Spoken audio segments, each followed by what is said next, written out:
Okay,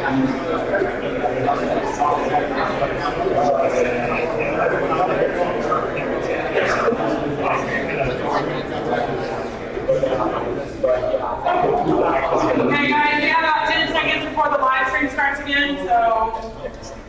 Put your hands on, guys.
SLEC forum for a period of time, and there were no objections to them, and I just wanted to get them ratified. However, I'm going to ask for your indulgence because I do want to change one more thing and put something back where it was originally.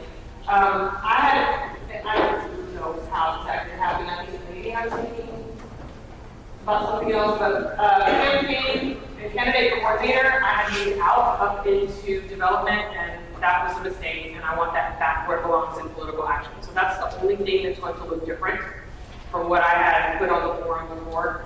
Correct. I moved it to ops, and it needs to stay in political action. So that's the only thing that's different.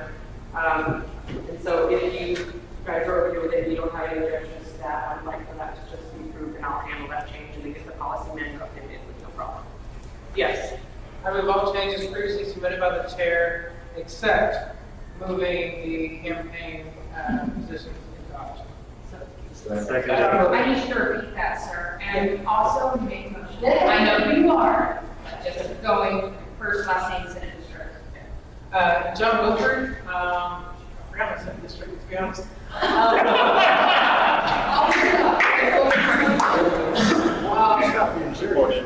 So I move that we adopt all board term changes submitted by the chair, except moving, can you name those positions, please?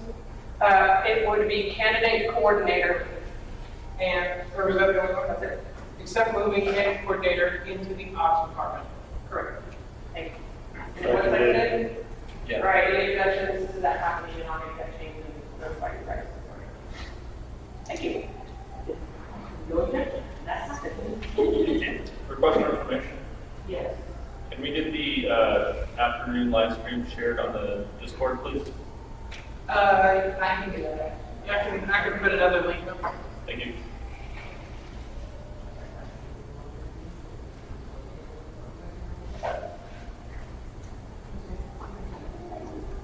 All right, so that brings us to the next item, which is the convention report. And we have a shared effort here. So we don't introduce first. Go for it. I'm not. All right. The entirety of this report has been shared on forums. I'm not going to read it all, but this was a weird year for doing a convention report. This has been a convention that going to be giving this report and to never talk about it again. The convention committee, which was filled by the previous SLEC, voted on and filled, was Timothy Martinez, myself, Kate Graker, Joseph Duncan, Cassie Viela, and Tony Dalton. Thank you. By the end of it, it was a little bit smaller, and most of that has to do with the fact that we were supposed to put on a convention in April, and then COVID happened, and most of you were at the convention that we actually held in August. So I am going to really just be touching on a couple things here, not going into great detail because the detail is all available in the report. I'm definitely happy to answer questions, and the rest of the committee would be happy to speak on that. Oh, did I say Amy Lyons? You didn't say. I'm so sorry. Amy Lyons was also part of the... Brown. Amy Brown. Okay, and her name changed, so it's been a long year. Okay. Mine too, in that. I know. We had like 17 names at the end of this. So, but I'm going to be covering really just what was the original plan for the convention at McAllen. And then Kate is going to be talking about the financials of what happened, which is actually a really fun part of all this. Someone could let in our track. Our strengths. So again, please take the time to look over this report. This was also, I will be transparent and say, this report is structured the way I wanted to structure it, because I didn't really have previous reports to look at to do anything in the same way that it had been done before, because we just really haven't had comprehensive reports ever put together for a convention. That is something that absolutely should happen, of course. And so going forward, this may not be the best format to go with, but the next people who will have to do that can take care of it. But I do include in here the venue selection criteria, what we as a committee had decided were the most important things. We actually had a scale of different criteria, how important they were, and that really did help us in the ultimate decision which we made with SLEC last time around. I include the request for proposal, which is put together by Tim Martinez. It's also on Ignite, as you mentioned earlier, so those things can be reused. I include all of the places that gave us quotes and the ones that either were not available, didn't have the right kind of space for us, or ones that we didn't consider because we had used them too recently and didn't want to have them in the same place. So, page 8 is where I include the budget that we came up with. This was based on the best information that Cassie could pull from previous conventions. Unfortunately, there were just a lot of things that weren't clearly categorized. So we had things like business meeting needs at $1,500. I made a separate one that was just printing at $3,000, and there wasn't any clarity in either of those things. So we kept them in there so that they were there in case, but that's a lot of the reason why this came in extremely under budget, because there was just a lot of stuff that wasn't made clear before that really wasn't necessary. So those kinds of things are in there as well. Page 9 is the sad page where I go through the review of the postponement and the eventual cancellation of the calendar. So, and then I do include also all of the official communication that we put out as best as we could. This was a committee that was tasked with putting on a convention and actually ended up having to become a committee that was lobbying the governor to allow us to extend or to postpone our convention, that then had to go into communicating with the things 4 different times. I think this committee ended up doing a lot more than we ever signed up for. And we are forever bonded because of that. And stuff. Yeah, started and bonded. So the last thing that I want to touch on, this is something that we're probably going to have some conversations about in the future, but is the Vote With Your Dollars campaign that we ran for the presidential debate. And this is something that the committee is unanimous in being very supportive of this. This is on page 16 for anyone who's following along. The grand total that we raised through the Vote With Your Dollars campaign is $16,873.69. Thank you to the supporters for that extra 69 cents. It is very appreciated. And so this, and I didn't actually go through and find out this information. I'm personally curious, so I might do this eventually. But a lot of that money came from outside of Texas. There were a lot of people who had seen the debate that we put on in 2016 and saw the quality of that debate, which was phenomenal, and knew that that was an important one for their preferred candidate to be in. And so we had a lot of people who were donating to LP Texas because they knew this was an important appearance for their preferred candidate. Now, we obviously did not get to hold that in-person debate like we wanted to. However, once again, people saw an incredibly professionally produced presidential debate. As an LP National employee, I believe we say better than the LP National. Yeah.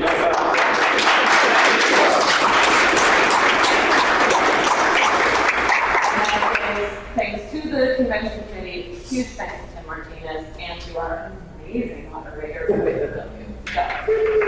so there are definitely conversations that can be had about any changes that we might want to make to the way that campaign is done in the future. We did make some changes from 2016. 2016, there was no cap on donations, so essentially someone could just write themselves a check for whoever had the most and say, okay, I can match that, and now I'm in the debate.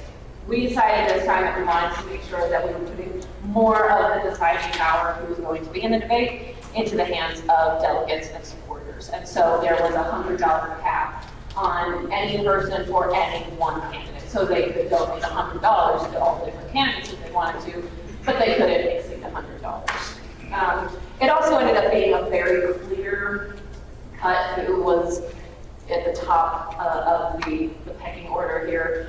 It wasn't like someone came down to, oh, just $20 difference and I would have been in there.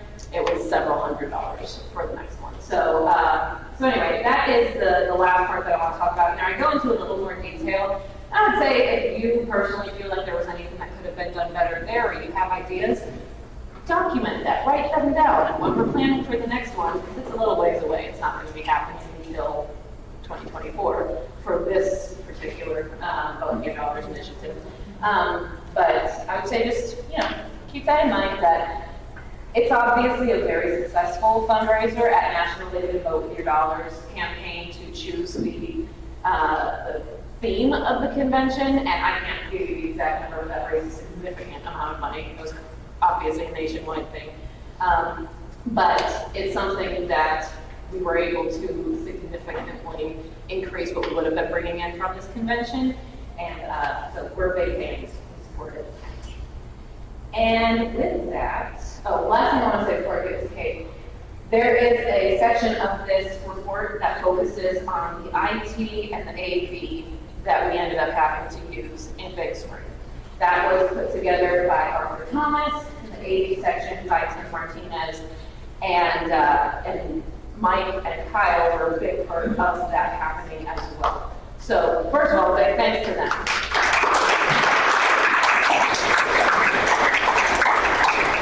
They will not be presenting during this time. That information is in there for anyone who wants to read it. It's kind of minutia, granular detail stuff, which is really good for the future. But if you have any questions, speak to one of them. Now,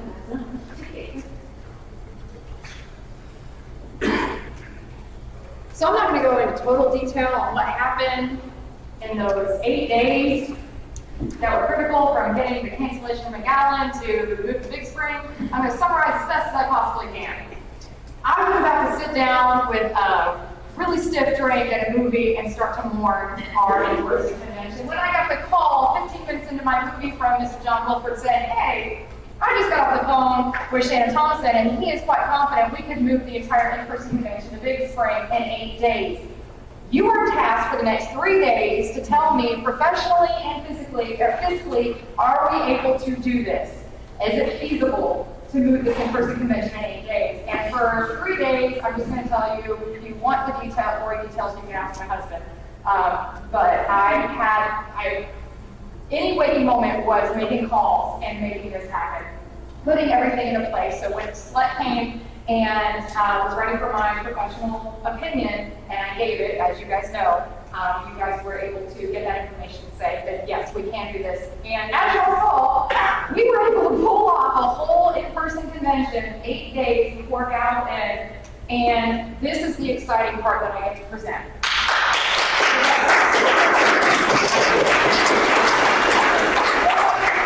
I was able to make all these calls and get everything in order, but as soon as you guys gave us the okay, everybody in the convention committee came back and rallied, and we just hit the ground running and got going.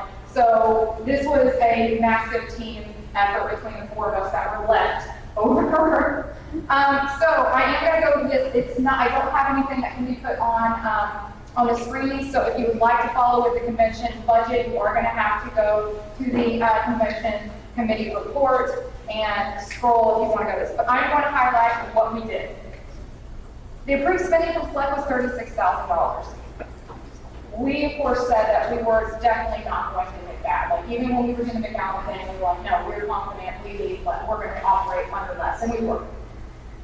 So, I'm going to go over what we went over, what we got.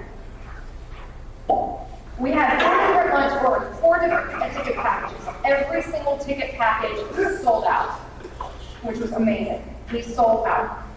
We had, of course, with COVID, a lot of people who asked to contribute their tickets towards a donation to the convention, and then, of course, that freed us up for even selling more tickets. Yay! So the donations plus the donations that were gathered at the gala, we had $6,665 in just one-time donations. Of course, $16,873 for both your dollars. We did get an injection of hot funds from the Big Spring CVB, which was at $6,000. That was due to our hotel revenue that we totally injected into their city, which obviously they needed. When it came to the CVB and the hot funds, they weren't having to use them. They needed to use them or they were going to lose them. And if they were to lose them, then they weren't going to be able to ask for more in the future for other events for their town. So it was actually very imperative that we took those funds. And we were going to be taking those funds anyway with McAllen, but it's going to be even more significant. But it was a really great relationship that we had with Big Spring. So we definitely want to maintain that and look at that in the future for maybe smaller events. Obviously, they would not be able to host a full-on convention, in-person convention in the future. Not where they're at currently. So gross income, that's with the donations, ticket sales, vote with your dollar, and CDB hot funds, $56,318. Minus early bird discounts, we had a total income of $55,248.69. Again, thank you very much. That's correct. So I'm not going to go through really the expenses based on each event and all that kind of stuff, but I have it there. If anybody has some questions on it, you can definitely have that. It's detailed in there for obviously future reporting use for whenever we plan a convention. Grand total expenses, we were expecting in our original budget $24,553.71. Our total expenses, $17,787.07. Our net revenue, $37,461.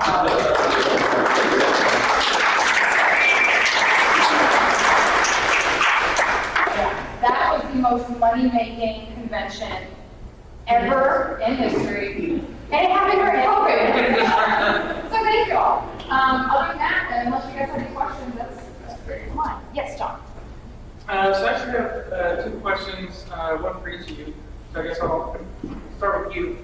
So having looked at this and having put together rather quickly the convention that ended up netting us the most money, would you say, in your opinion, after having done this, that the biggest effect on whether or not the conventions make money happens on the revenue side or the expense side?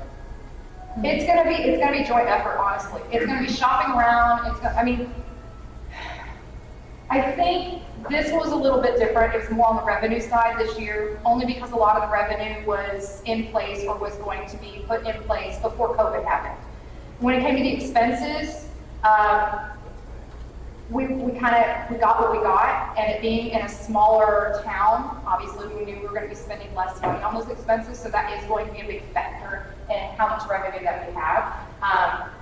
In a smaller market, that's what we'll see in the future. But I don't think we're going to be shopping around for smaller markets, because smaller markets it's going to be hard for them to fulfill what we need with a full in-person convention when there is no COVID, where there's not a pandemic.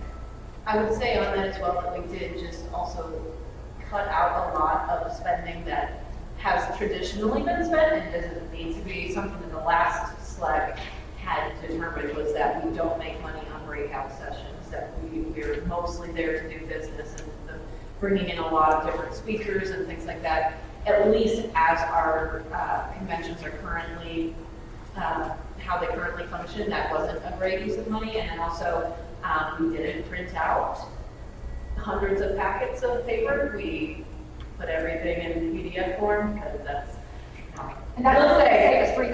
That works better when you're in a place that has power and doesn't have a few outlets from 1934. That was definitely something that helped. Okay, and the other one, back to the point you made, and this is not really a question mark commentary, but with regards to the $1 billion campaign, you know, every time we've done it, it's been, I'm going to say, the most controversial part of the convention, hands down, and we've gotten a lot of pushback on it every time.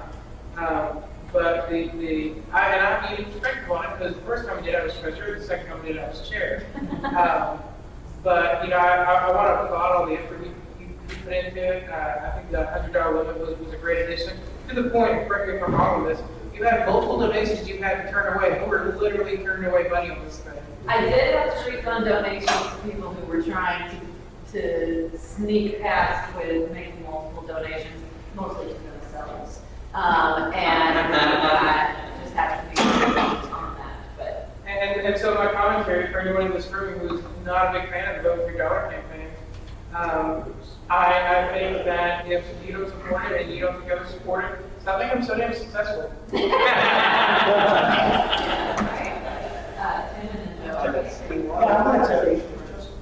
I wanted to share just something from John's first question also to help. You know, I think you were trying to say it, I just wanted to say it a little cleaner, which was we charged McAllen prices and spent Big Springs dollars, right?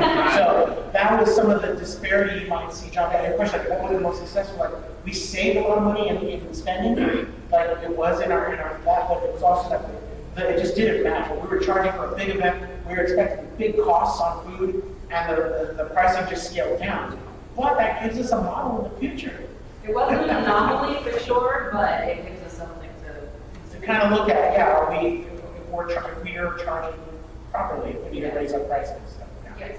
So I've got kind of a question, but more commentary / cautionary. I want a lot of the newer members to understand something that happened in the lead up to Big Spring that I want to make sure that we don't repeat in the future. On page 9, you mentioned, for a discussion between John Wolford, Tim Martinez, and Becky Condon, plans were shifted toward a fully virtual convention until the option of relocating to Big Spring was presented.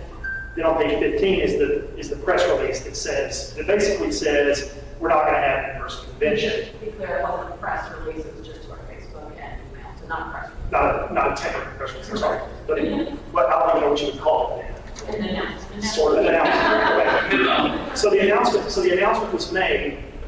However, Big Spring had already been presented as an option prior to that announcement being made. So had Abilene. So there were two sort of options waiting. They weren't perfect by any means. They had been presented to various members of the body.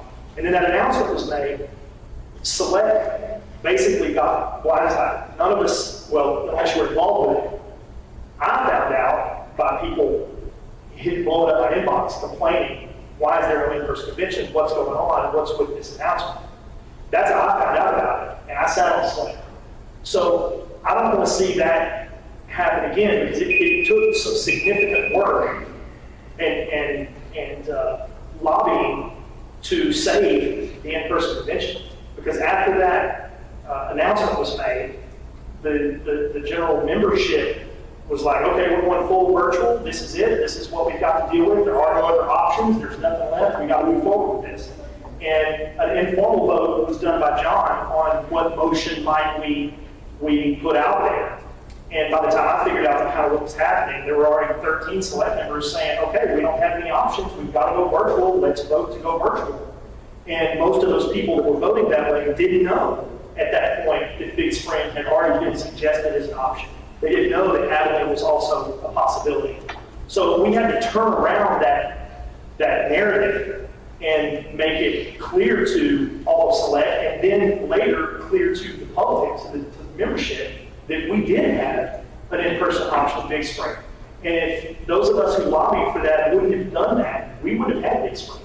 We would have had a virtual convention, we would have had an in-person convention.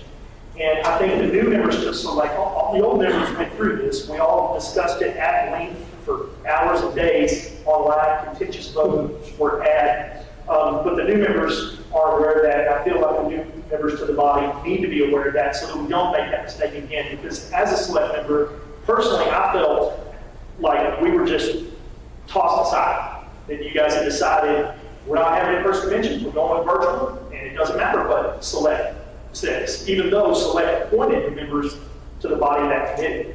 And I don't want Select to micromanage the committee. Obviously, I want to leave you guys to do your thing, but making an announcement like that without running it by Select first, when there were known options available, I felt was haphazard. And So since we're out of time, I do want to speak to that quickly and then we can wrap this up. I obviously was there for all of that, so I remember it very clearly. I still have nightmares sometimes. In my capacity at the time, I was a member of the committee, and I was told this is what's going to happen. We're going to go with Big Spring and Abilene had both been explored, not given us like some clear that we can do this, and that had been about a month out, if I recall correctly. And so this was the reaction to an emergency situation with 9 days to go. I obviously, anyone who was on SLEC knows that I, part of the committee, I was on the side of, I think we should do this virtually, but I'm going to work with it however it goes. The directive that essentially came out of SLEC taking over, taking a vote and all of that, was that our convention committee was given a task that was a monster. And we had to bring in then Arthur, Kyle, and Mike, who had to give significant portions of their time, again, and at that point, 7 days to make this happen. And I don't disagree with the idea that obviously what we were able to pull together was great, and I'm glad that we were able to do it. But we're a bunch of volunteers. Other volunteers may not have done that, may not have said, okay, I'm going to drop everything and drive to Big Spring twice in a week so we can make this happen, and work all day in a auditorium without air conditioning. No, I'm not, and you were actually a very big help, and there were so many people who came together to help with the little details. But it was absolutely something. It was basically, SLEC had appointed us, John had made a call, we were moving forward with it. SLEC slowed us down, said okay, we went the way that SLEC in the end decided to go. And it was just it was a massive feat, and I'm so grateful to everybody who helped make it happen. But that can only happen when you do have that kind of cooperation, which you're not always going to have. So that's the only thing to say. I do want to clarify on one thing when it came to the Big Spring being a month out. That was something that I was beginning to explore a month before, not the whole 8 days before, but a month before. And again, that was at the request of John Wilford, and with, again, Shannon Thomason saying, we can do this, and this is plenty of time for us to make this happen. Yeah, that's a big difference when you're conscious to get things out. But it was, we had explored that, but when the convention committee came back together after, in the middle of exploration, we said, you know what, we have been giving our faith into McAllen. We got to hold out a little bit more, and we were all unanimous in saying, okay, let's just give McAllen the benefit of the doubt that they were going to come back and say yes, that they got our backs, and they did. But then they didn't. Well, they did until that very important county judge. Yeah,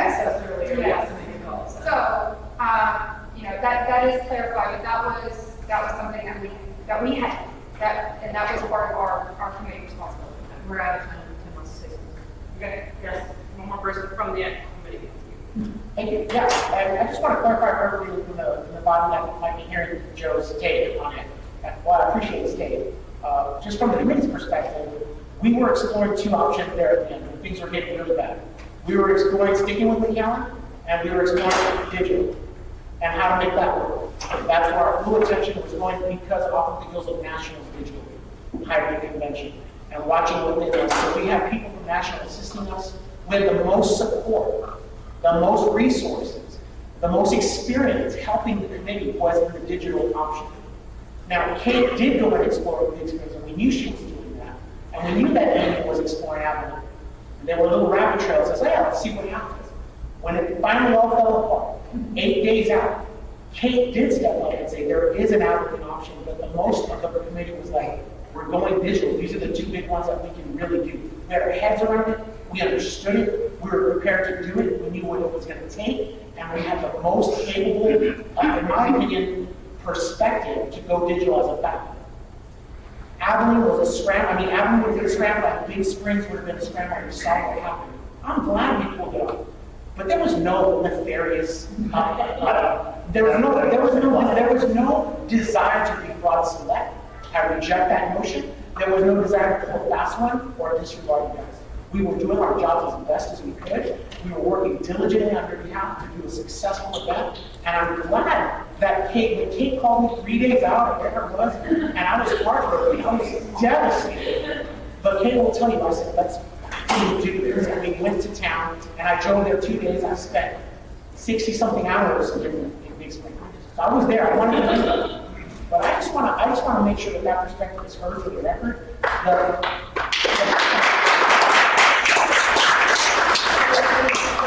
I'm not trying to imply anything nefarious. I just want to make sure that in the future that we make sure that SLEC is informed before these type of announcements are made so that they can do their job. If anyone can stop the pandemic from convention here, that'd be great. Where we just have to kind of quicker here. That'd be helpful. All right, so that's where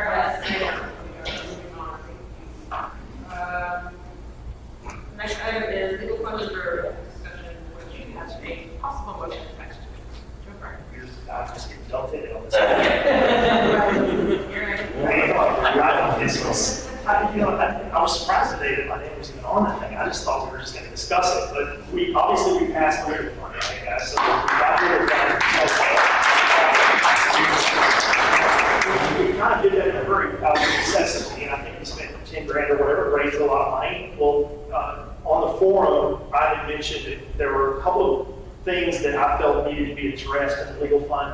And I was willing to put, some of you may have read this, some of you may not have, and for those that aren't in the forums, I offered to throw $3,000 into the legal fund among personal funds if we could achieve a couple of things.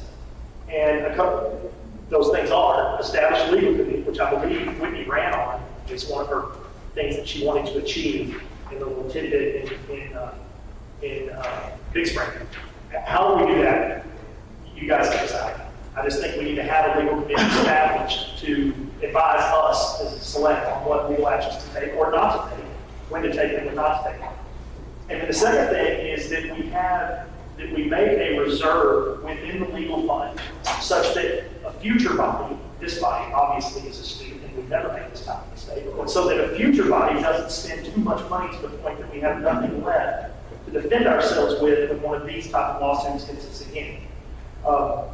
We can debate what that amount ought to be. I throw out the number 10 grand. We've got people that think it should be less, more. We can debate that. But I think we need a reserve number that keeps us from spending down that money so that we have that available. And then the other things that I wanted, we got in the legal fund. And then the final thing was that we get it matched, which I'll take care of online. I mean, I'll blast it out and I'll put the $3 grand in the legal fund if you guys can match me, and we'll get other people to donate and membership to donate in so that we can maybe turn that $3 grand into $6 grand effectively. And so that's really it.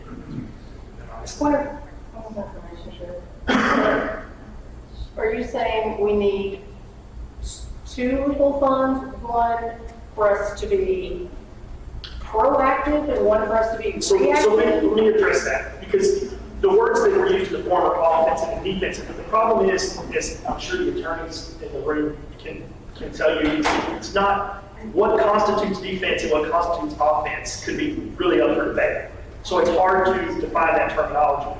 For me, I couch it in terms of initiatory and responsive action. Yes. In other words, initiatory would be, hey, we don't like what they're doing, we're gonna go sue them. Responsive would be, we're reacting to something someone else has done. Even if they did something where we have to initiate a lawsuit, it's still a responsive action. So my point is, we established a legal fund so that if we see the Republicans doing something dirty, we can go sue them. But what I don't want to have happen, what I think would be prudent of us to do, is spend all of the money chasing after them on that, and then we turn around and have zero money in the fund when they sue our candidates again like they just did. I want to make sure we keep a minimum balance on hand for what is practically defensive purposes, responsive purposes, however you want to, Thank you. turn it. So, I'm in kind of a weird position because I feel like we're debating without a motion on the floor, but if the body would indulge me, the suggestion I would give Mr. Burns for doing that, because we cannot simply do this with a motion. If we do it with a motion, your motion dies. It's burned, it's deleted, whatever you want to call it, at the end of this session. This needs to be a policy manual change.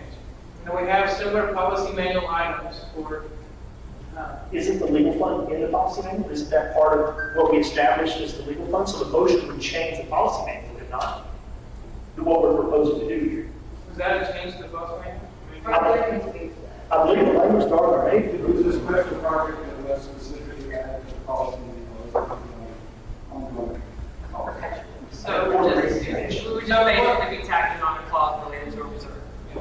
So where I would go, unless you have something already prepared as a policy manual agenda, that we, since it's not super timely, that we sit down and look at the other reserve language and make a policy change at the same time. I haven't made a motion, I'm just reading, I want to discuss the assignment of this information. Now, I like it. Joe, can you speak up? No, he was basically suggesting that we put this off to a later time, correct? So, I mean, my point was, I'd love to get it done today, but if we can't, we can't. I mean, it's up to the body, really. So I have actually drafted the language on a motion to establish a reserve for the existing legal fund. The part of it that is, in my opinion, in question is the amount that we're going to establish. So the motion, if we put it on the floor right now, would, and if it passes, it would establish the reserve, which would go into the policy manual in addition to what's already there, or what's already there.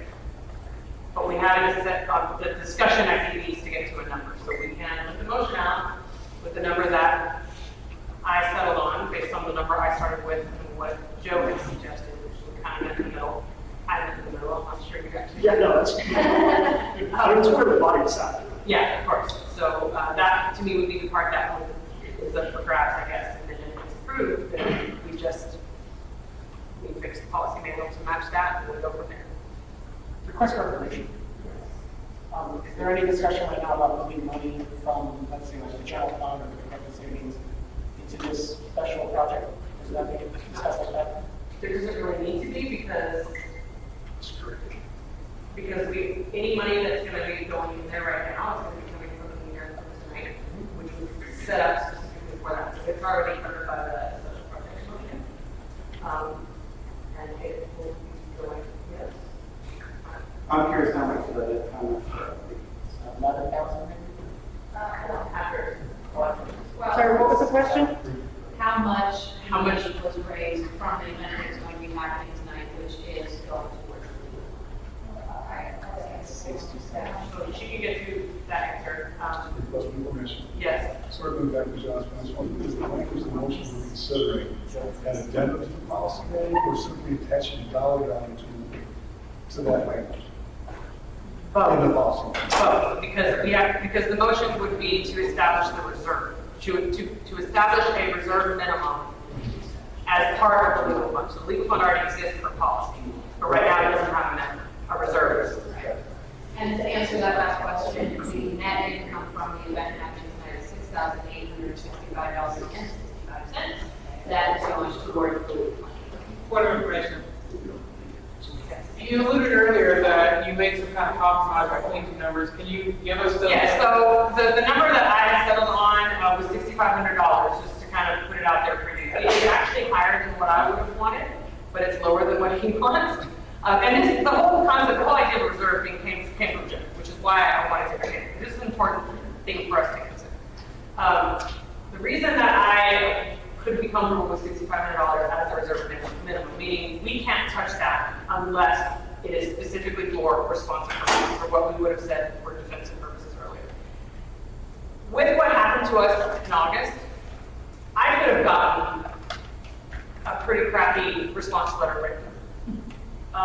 That would have satisfied, would have allowed us to make a showing and not just disregard it and go with the fact that we're being sued. I could have gotten that for $3,000. But we wound up getting a whole lot more. So if we want to just be able to provide a response letter when we get sued and have that and nothing more, then $3,000 would probably do. So I agree that $3,000 is not enough. But I also know that it could get us one step next time. 10,000 I think is too much because, well, I don't want to say that it's too much. Obviously, if we had unlimited funds, it would be nothing. But I think just going by the experience that I just had and what we were able to accomplish with that, I think $6,500 is just a compromise. You think it's enough, and then we could raise the additional, but this hostage team, That's, yes. you think it'd be enough to basically get that started? That's the point that I was making. Yeah, I mean, that's valuable. It's enough to get us started. It's enough for us to say, look, this is what we have so far. We crowdfund again to do what we need to do. Sure. But we don't know what's coming. We have no idea what it is. There are a lot of hands right now for us and waiting for a lot of this. So from our latest legal battles, I think the total that we spent was what, like 10 something? So I know there was like different actions happening. Can you just speak to a little bit of, like, if we just wanted, were there separate charges for going to the different districts, or how was all of that? That is not the way we were built. This was. I'm getting to the point where I feel like we shouldn't be having this conversation publicly. So. I move to take this to executive session. One order. Unless there's a change to our rules, I'm not aware. Where are we finding that? I think the only place we get executive session is for trial or removal.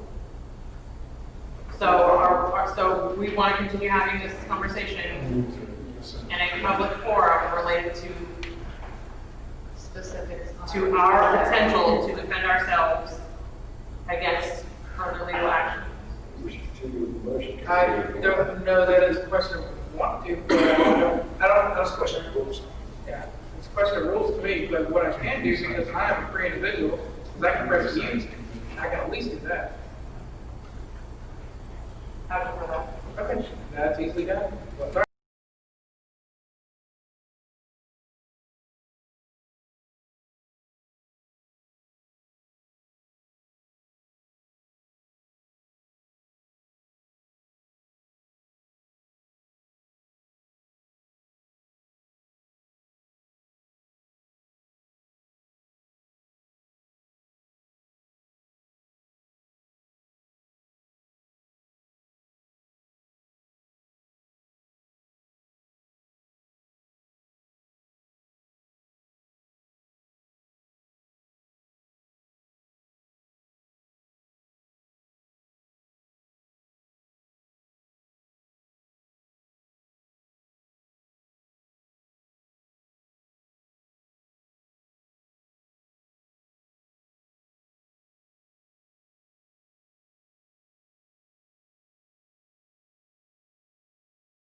Request for information. It's just the highlight.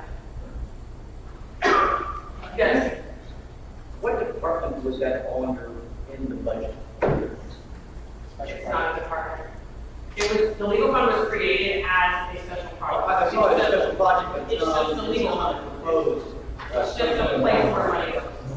So, I mean, is it gonna be listed on the budget?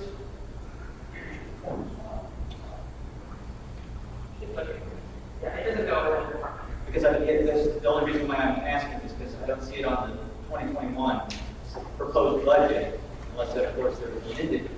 Well, it's not as an expense. Well, Because it's not an expense, we don't know what we're spending on, and we don't even know if we would need to spend it. We have it there as potential income under direct donations on legal, and I have it there as 7,000. do we have that? But we don't have, it may or may not be spent in 2021. This is not to authorize that spending. I guess the language that's in there says the authorization of the spending would have to be voted on. I understand that, I'm just asking, do we have the funds to say that we can spend that? If we don't have the funds, then how are we budgeting for those funds? I understand it's Yes, related to. we have the funds because of the fundraising event tonight, so that the revenue from that goes towards the legal. Okay, so we're,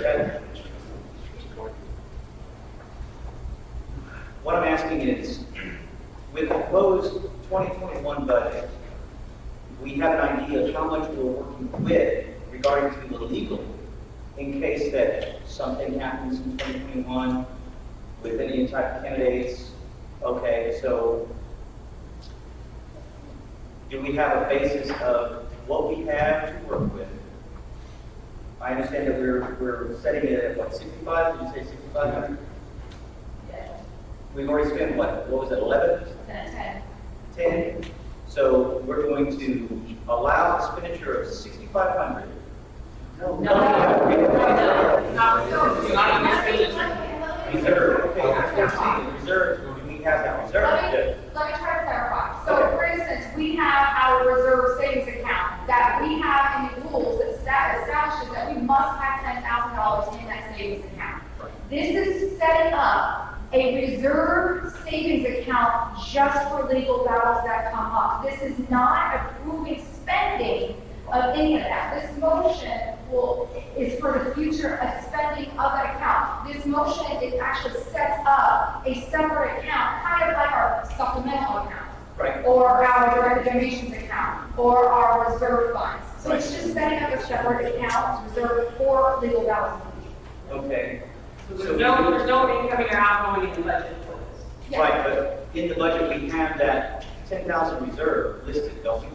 No, We don't have that reserve. it's not going to be in the 2021 proposed budget, because you also don't have the $10,000 reserve budget, reserve account in the budget. It's, because they're separate. The budget is separate from our policy that sets up these reserve accounts. Okay, so we don't have a listing showing that we do have 10,000 in reserve that we don't have. That's in our financial statement. Okay, so Yes. this is going to be listed in the financial, not related to the budget, Correct. until there's some type of expenditure. Yes, if we have an expenditure, then that line item will pop up in real time once that expenditure is approved, and we'll already have the funds in place. Kind of like convention, we have a convention savings. Right. And that approval of spending those funds happens when we have convention. But it's not in the actual budget, because it's a whole different budget, because it's a whole different project. I hope that clarifies. Well, I'm just making sure that I heard the word retainer. And that's what This is not- just making sure that, you know, okay. Yeah, if it was a retainer, then yes, it would be an ongoing expense that would be in the budget, but that's not what we're talking about. Okay. Thank you. Alex, trustee 15. When you say reserve accounts, are you talking about setting up a separate bank account? Yes. It already exists. Okay. The legal fund bank account already exists. Okay, so it's not just a set aside. All this is doing is saying, we cannot draw from that to a balance less than $6,500. Or unless, and that's $6,500, and only need to use for funding for targeted responsive purposes. Call question? Yes, time to expire on this item, I should be able to. Proceed to so at this point, yes, Jailbird Secretary. yes, the question has been called.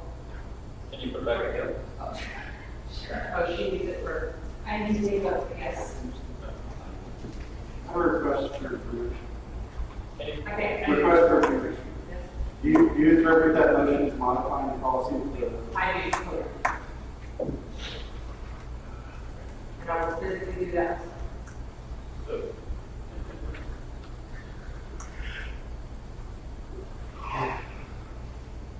All right, so the question has been called. Are there any objections to adopting this? I have a request for information. How do we interpret this with the majority approval of every Texas officers or SLEC? I don't understand. I mean, if the officers voted, what's their left for SLEC to do? Or SLEC vice versa? I just don't see the mechanics of how that happens. That language actually exists in our policy manual and other places too. I think ideally, we would have enough time to come to select and say this is happening, but we know how that job select is. It's not. So there may be situations where it has to be officers deciding it, and this allows that to happen.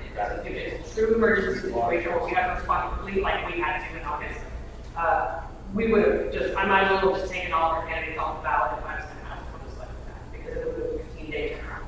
So this allows us to, and it holds the officers accountable to make the decision to do this, that we know we have to do, an actual emergency situation. But ideally, it would come to SLEC, and we have the opportunity for SLEC to actually make a move. And that's only to spend that, under that reserve minimum for specific defensive or responsive action. Any objections to adopting this? That's not, there's a question. Yes, sir. You mentioned the crowdfunding and that sort of thing. I'm just curious, like how quick or is it fast or not fast? Or We did it in 2 or 3 days. Okay. This month, it was really our only time we were trying it. So, I would hope in the future. But I mean, is it a good amount of money to fight these things off, or is it kind of small relative? I think that's going to depend. I think the reason that we were able to get away with what we spent this time was just because of the benevolence of the attorney we had. Okay. Hopefully that is okay. All right, I have no objections to adopting this motion. Motion passes.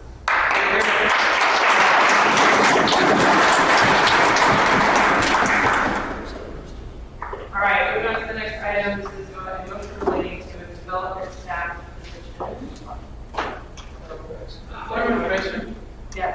where are we at in regard to time right now? Are we ahead or behind?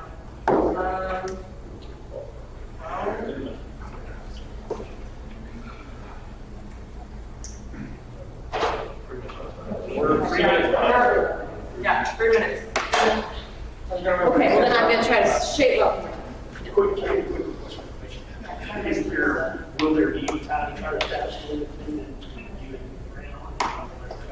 Well, I talked about earlier that I'm going to try to do this as an advisory thing, and if I decide that it needs to be more of a committee, I'm going to inform. Okay, one of the things that has been talked about for a long time here has been, and it has been actually tried once or twice in the past, but is paid staff for LP Texas, and that is something that both Whitney and I, and actually most of the officers and many of the conversations that we have had, supports. We understand that you get what you pay for, and while we love our volunteers, and we're all volunteers in here, and we all have different levels of effort that we can put into this, when it comes to the things that LP Texas is capable of doing, we've heard several times today that the biggest problem with being more successful is our funds and financially speaking. Not being in a position right now where we can take some of the action that we want to take, run some of the campaigns that we want to run, et cetera. We do not exist just to pay the bills. We all are here and are giving so much of our time and our energy and our sanity to this because we want to we love to say challenge the cult of the unlimited states, and we want to be an actual force in Texas. We've already felt that a little bit. We want to be a little lot more. However, we're also operating under an abundance of caution because we don't want to have something that is a money suck, a money pit, anything like that, where we're just throwing funds towards something and hoping that something good will come from it. So this is a motion that is designed to be the first very small baby step towards paid staff, not just for the sake of having paid staff, but for someone who can make their number one focus and priority on building the monthly revenue of LP Texas.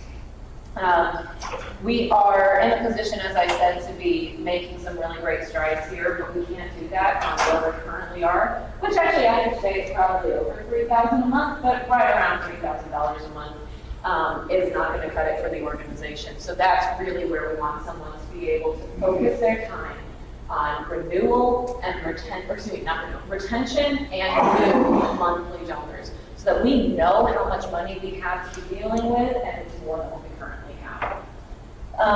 If you want to put the motion up, I am going to read it, and then I have just a little bit more. Sorry? It's okay, no stress. And I do want to be clear about something before I read this. And it's not all the motion. Okay. This motion is not about the amount of money that will be paid to somebody. This is not about the specifics of the contract. This is creating this position only. So the motion is to solicit applications for and hire one commission-based fundraiser on a contract basis. The interview and selection process will follow the existing organizational policy. SLEC will be given the opportunity to review the contract before it is executed. This position will be under the development department. It will be focused on retention and recruitment of monthly donors to LP Texas, and it will be compensated for all new and renewing monthly donations from the day of hire onward. I'm not going to read the whole thing underneath there. I did post this to the forum as well. Did I actually get it? This was like last night. But as I said, we are operating under an abundance of caution with this. This is not something that is going to be spent or a position that will be paid unless money is coming in. This is only a commission-based position. The intention of the officers is to have an initial 6-month contract. At the end of the contract progress and successfully evaluated, we understand this is new, we understand this is something that we want to try, but that we haven't yet, so we are trying to do this in the most responsible way that we can. So as is listed in the budget right now, there is a compensation cap of $5,000, which is a 12% raise based on our entire budget. So that is the wording, that is the explanation. And now I'm sure there's some questions. Please. Yep. There are two concerns I have that's both been saying last time. Compensation for all new and renewing monthly donations from the date of hire onward. My first concern is renewing. They can get paid at that point for people that are just doing what they always did. And I have a concern there. But the other thing is that I have a concern with, and this is also from earlier, is monthly donations. I don't do anything monthly, including car notes. I pay for a car, I don't. Because I keep my monthly bill very low because I don't have a real job. I work for myself. And so I keep my monthly really low. I will never have a monthly donation. I like to have a yearly donation. It's a lot more than monthly donations. But I don't do monthlies. And so my concern is both ends of the spectrum. I'm concerned with renewing isn't just because someone's renewing doesn't mean they're really working. I'd like to see the commission maybe on increasing as opposed to just renewing. But also, I don't want to see all the focus on monthly because if they get someone to donate 10 grand, it'd be nice if they got incentivized for that as well.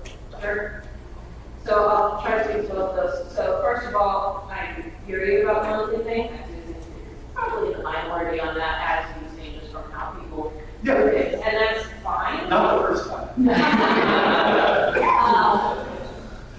As far as compensated for other big things, that's that's great. We want that too. We want to try something that we haven't tried before as far as kind of dipping our toe into this, and that's why we want this to be on a short-term basis to start with, so that we can evaluate those things. But exactly as you said, you know, wanting people to feel incentivized by bigger donations or anything like that. We also don't want them to be de-incentivized with monthly donations to not chase renewals, because one of the biggest jobs, and Kate can tell you this, previous treasurers can tell you this, and the development department can tell you this, that making the calls for people when their donations expire is something that just doesn't get done right now. And we have volunteers every time telling us, oh, I can do that, that's no problem. It is a problem. We need them to have that incentive that they need to chase those renewals. And they should be asking for those renewals to be increased, because that only helps them as well, because it's on a commission basis. And so, personally, I'm not concerned about someone maybe getting a 12% on one that they didn't call, that they didn't personally ask to get it renewed, as long as they're getting it because they're making those calls, they're keeping up on that. Again, that's why we're doing this in a short-term basis to start with, to see how things go for the first 6 months. Well, that's actually a really good answer, so I'm going to withdraw my renewal portion, but I still would like to encourage some type of compensation for non-monthlies as well. I understand your point, we want to incentivize both, but we do want to incentivize both, so. I don't have any objection to that. This is presented as a baby step. If SLEC feels like taking a bigger step, that's up to SLEC. John? Yeah. So I don't intend on yielding the floor after I ask this question, but I do want to start the question. At the end of that, did you actually move this, or is this just a presentation? I moved it. It was moved. Was it seconded? I seconded it. Thank you. Okay, so there you go. All right, that said, I would like to speak in favor of this motion. And specifically address some of the concerns raised previously. As far as the concern on one-time donations being recognized, I think there seems to be a general consensus that we need to recognize any fundraising effort. I don't think we really care if we get $1 million in one-time donations or recurring donations. And I think the building mechanism for making sure that happens is the length of this contract. I mean, we talked about this being a 6-month contract with a specific goal in mind, that the officers, including the treasurer who is keeping the eye on our finances thing, will best suit this party. And if we come back in 6 months and say, you know what, that works great, I think they deserve more money for their efforts, and we're going to add an addendum to this to make it one time, let's then take that next step. But I do simultaneously caution this body against jumping into the deep end on this and saying we should overcompensate this whole thing. Let's move slowly into these waters. The other thing that I wanted to address here is, you know, when we sit here and talk about monthly donations and renewals and how they're not really doing that work, I can tell you, when I was treasurer, one of the big things I did, there were 2 big fundraising things I did regularly, and that was mailers and calling people to renew credit cards. When I transitioned out of role and transitioned into chair, it was my expectation that the incoming treasurer would take over that role. And that didn't happen. And that moved to extend 5 minutes. Second. Objection to extending for 5 minutes. Whenever they transitioned, it was my expectation that they would be taken over. And to be honest, it never really was. And after that, you can go back and look at the graphs. We watched our monthlies fall off. And we can say that it is not really fundraising if they're just renewing donations. So here's my challenge to you, and this is everyone. Are you going to call those people and renew? If no one else is doing it, that is work that needs to be done, and it's worth money to us. Thank you. Elliot. All right, thanks, Chad. 2-part question. One was, what is the approximate rate historically of monthly donations dropping off to non-renewal or expired credit cards? Do you have any idea what that is? I can give you from what I've seen, I haven't done the exact math, so I can't give you a number, but from what I have graphed from 2018 to 2018, we lost over half of not only our recurring monthly donations, but our annual contributions as well. We lost half of our membership revenue when we were going from an election year into a non-election year. Not even damn. We can just, from a little bit of perspective, I've gotten 10 notifications in the last week, maybe, of expirations and people dropping off. Yeah. Okay, and then- And I haven't gotten there yet, y'all. And they know how much cleanup I've had to do. But I'm gonna get it. I'm gonna get there, especially when I get a bookkeeper. It's gonna freak me out to actually help out with the development department and making sure that we have those cards updated when they're expiring and when those memberships are coming up for their annual renewal. I'm going to help with that. That was something that I ran on, and of course, that was something I talked with Andrew on. I do plan on reclaiming that task, but And that context is helpful. The other question I had, someone on our Discord channel in C17 asked, they said that there's a long history of LP Texas trying commission-based positions, and they generally don't work. Do you have any input on that, or any historical information on that? Anyone? And that could be anyone in the room. As far as historical, I believe Warren Gordy was commission-based, but that was also a much broader position of expecting much, much more than what we are here. Again, that's why we're starting with something that is more focused to one particular thing and not trying to pay an executive director on a commission basis. Right. And that wasn't asked to be antagonistic. No. I did support the motion. I appreciate that. Actually, you're keeping this. I support the general idea of the motion. It's just in the wording, it feels a little bit like this is just giving someone 12% of everything going on. No, so again, this doesn't even include percentage or anything, that's a budget thing. This is just creating the position, saying where it's going to go and how we are going to go about trying to fill that position. And again, like, our income is much more than monthly donations. It's from events, from ticket sales, it's from conventions, it's from, a lot of other things as well, plus special projects, one-time donations and things. So that's why we are trying to keep it that it is just monthly donations. Okay, I guess I want to have some mechanism where this is attributable to the direction. Yes, okay.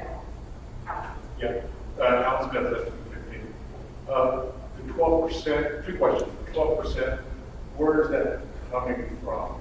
That's coming from a Google search of Okay. many different places and how they pay commission and coming up with a number that felt comfortable to us and wasn't insulting. And the second question is, would it be possible to have a two-tier commission?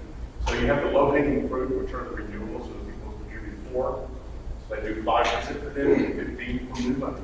Again, I would say that's something that we can talk about that isn't in this motion because this isn't about financials, it's just about creating the position. But that is something that, again, I would suggest after a 6-month contract, we can come back with more, if we are happy with how it's going and we want to expand it, there's no reason why SLEC can't approve changes to the budget at that time. I just want to say also, not only in addition to Google search, I served on the national committee, and for a very brief period of time, I was a volunteer in development staff member back in the winter. And this came up then, and also many of you may know Lauren Doherty, who was development director for the National Party, has worked for us in the past too. And so I've talked to several people who are in this business about what is a standard rate for this, and most people said 15%. Because as she's mentioned multiple times, this is a baby step for us. It really is an experiment like a lot of the stuff we're doing. So that's why that it is definitely adjustable.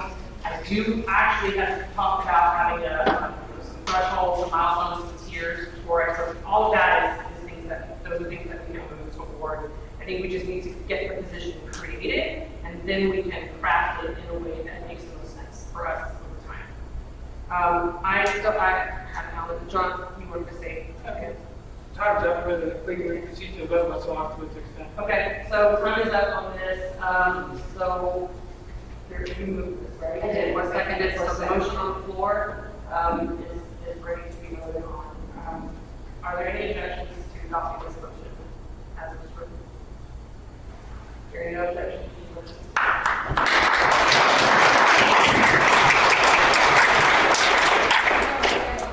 Yay, everyone's done.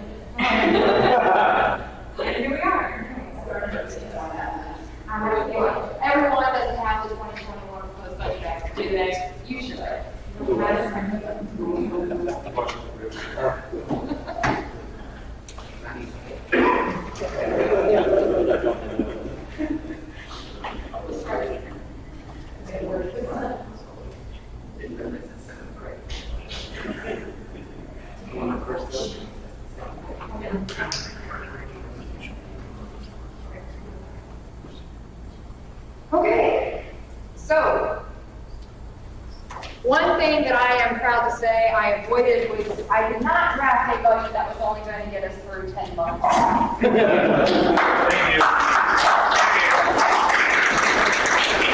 So we should absolutely not have to have an emergency extension come October or November of next year, just to get our general expenses done. So what I ended up doing is the report's a little bit, it's swapped. Usually I have the income on top and the expenses to speak to after, but I did that because I like my things to look pretty and it just looks pretty good. So we are going to actually go through the income first, so if you want to go on page 2, we're going to discuss that right now. General donations, which is unrestricted, that is actually speaking to, historically it's always been annual contributions for membership. That is not what my expectation for this is, anymore. This is unrestricted, this is just people to decide, they go onto our website, they don't want to become members, and they just want to give us money, or we're at an event, and they just want to give us money. That's what that's for. I expect $5,000 of just people giving us money, for no particular reason at all, which is great. Membership, now this is a little bit more complicated. I have it as expected and projected at 28,000, and this answers the question of our forecasting for next year. What I ended up doing, and this is me being very, very cautious, is I took our membership income from this year and our membership income from 2019, and I averaged them out. And that's how I have my expectation. The reason why is because I do expect few things to fall out. Hopefully with this new proposed position, that's not going to happen, and we are going to blow the $28,000 out of the water, especially in a non-election year. But at the same time, I am going to account for that because we are going into a non-election year, and maintaining is going to be even better. Even if we maintain now and we don't roll upon it, we'll still blow out the $28,000, which is great. And we need it, but again, I'm being overly cautious because we are going into an election year and our historic budgets have not been pretty when it comes to membership. All right, direct donations on legal, again, I just projected 7,000 only to get us to where we need to be for next year to kind of maintain, or if we have legal battles, again, 7,000 can definitely be increased. I really do think we can pull off 7,000 direct donations to legal funds. And then fundraising revenue. This is something that if you'd like to, Tim can elaborate on if you like, but we discussed, and of course meeting events before, that we should not be putting any money towards an event at all that isn't a SLEC meeting, obviously, that isn't going to give us a baseline revenue. Not only make back our expenses on the event, but gives us 30% revenue on top of that. If we can't make that, then we shouldn't be having that event, right? So we wanted to create a baseline that was very safe for us, that we can say this girl that missed us on an event, not on a fundraiser. And that goes with expenses, and that's how we're going to shop around, and how he's going to shop around, how he's going to operate those events. So we're looking at $9,100 in potential fundraising revenue from events that are put on by the events department. Now I'm going to have you scroll back up, and we're going to go into the expenses. You know, I'm actually going to yield the floor briefly for questions on income. No questions on income? Great. Wonderful. Thank you. All right, so now we're going to go into the expenses. I have totally restructured the budget from what we've looked at in the past. Not everything is going to be under IT department or operations department. And the reason why we decided to do it that way is because we don't have an operations director right now, which means we don't have anybody to really oversee the spending of those funds. That, and once we started looking at the budget and how things were being spent, these are our general expenses. We can't operate LP taxes without these. So these just need to be under general and administrative expenses, not under a department. Departments should be operating under projects and things that they bring to us. It should not be the running of our general and administrative expenses just to be LP taxes. So that's the reason why we have it restructured that way. I have done 3, or actually I guess 4 subcategories under that: online services, general services, finance services, and of course the welcoming expenses, the booth in a box. Hopefully that line item will get changed under operations once we had a operations director. So it could end up being restructured, but the money will still be there, and will still be for that item. All right, so what I want to speak to is obviously we go through general and administrative expenses on online services. We no longer have AWS, but Nation Builder is costing us $5,000 a year. We are going to shop around on that. Data storage on Ignite, that's $512 annually. That's been consistent. So I'm actually we're not going to be overspending on that. Email service, we have switched to G Suite. And it was, I had budgeted based on what we've had in the past when it comes to email accounts under what we have in Microsoft. But now it has been brought to my attention with us trying to increase our position for getting more emails. So it has been increased to 1170. That's what I project for the year on our services for that. Web conferencing service. We no longer, as of 2 or 3 days ago, I canceled Cisco WebEx. Unfortunately, we're locked in already at a 3-month contract, so we did have to increase the 2020 budget for that. But even though we do not have Cisco Web Services, if the pandemic happens and we cannot absolutely, or something else happens where we cannot meet in person and we need a web conferencing service, we can shop around. We're thinking, as of right now, it'll be significantly less. But we wanted to just put that in there in case for some odd reason we had to go to Cisco, then we know what we would have to spend for that year anyway. So even though $1,300 is there, I expect it to be a lot less spent after 2021. GoDaddy, no longer have to do, we don't do the forms with them anymore, so that expense has gone down from $240 a year to now $42 a year just for our domain. Domains, yes, correct. We're not paying $42 for one name. Yeah, that's right. It's 3, right? 3, yes. Adobe, we do need the electronic signature service. That is something that's correct. Email me form, that is for email blasts and such. We are going to use that a lot more this year. And of course now our form is DigitalOcean, and that's $240. So when you're talking about the forum, it's been the same, it's just now under a different service. So that hasn't gone up or gone down for the budget. General services, Iron Guard, we're paying $68 a month, so that's $816 for the year. Office supplies, I just put a contingency of $100. Same thing with postage and mailing, $100, based on this last year's budget and what we have spent in expenses for those line items. They were previously budgeted at $400 a piece for line items. I don't think we're going to spend $400 on postage and mailing this year. Liability insurance. That's also been historic at the same price. Virtual office Regis, it is $3,000. That is our physical address, and of course our mail. And when it comes to me, there's more checks that come with that mail, invoices, so that mail does come. And then for own service, that is our 1-800 number. Bank fees, $50. We should be less than that, but with our various accounts that we had to open up, we are expecting some fees, and then we need to have that in case we move to another bank and they want to have account creation fees or whatnot. Credit card processing. This one's going to be fun. So this one is going to be fluid. That's the reason why it has the 7% right there. It is 7% of any of our credit cards that come through Nation Builder. So 7%. So I'm saying 3,500 based on all of our expected revenue and income.